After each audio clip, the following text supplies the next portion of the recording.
G'day guys, look, I also just thought I'd run through just some handy little items that you might not think about when you're coming up here to camp on the beaches. Now, start off with a solar panel. You'd absolutely must have solar panel of some sort, you know, particularly if you're bringing maybe a camper trailer up here or that sort of thing, and you're going to base camp up and leave the camper trailer parked up for 2, 3, 4 days. Well, you're going to need to get it charged up. So solar panel, and one thing generally with Queenslanders, they always say up here, there's plenty of sunshine, so we're lucky enough we've got ample of that going at the moment to keep these things charged, and the fridges and everything going to work as we need them to work.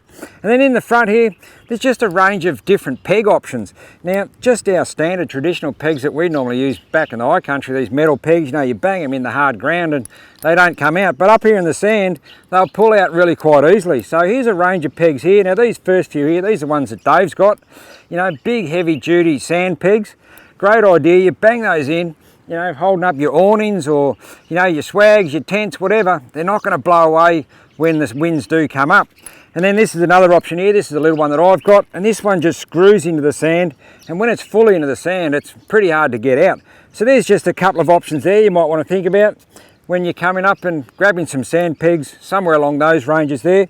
And the other one, well, there's plenty of sand up here and it's going to get into everything, whether it be in your tent, your swag, or in your car. So handy just having a little dust broom. Just put in the door of your car, so it's handy there just to brush your feet off or whatever you want to do, or give your feet a bit of brush off when you get into your swag or your tent of a night time.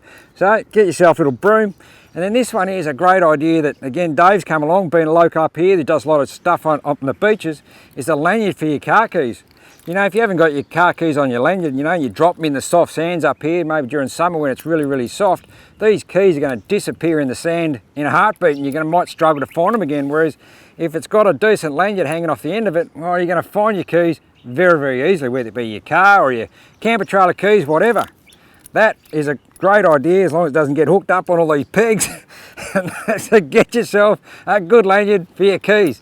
So there you go guys, there's some really helpful tips there. Make sure you get on those, and fair chance we might see you up here on Fraser Island getting hooked up with your tent pegs.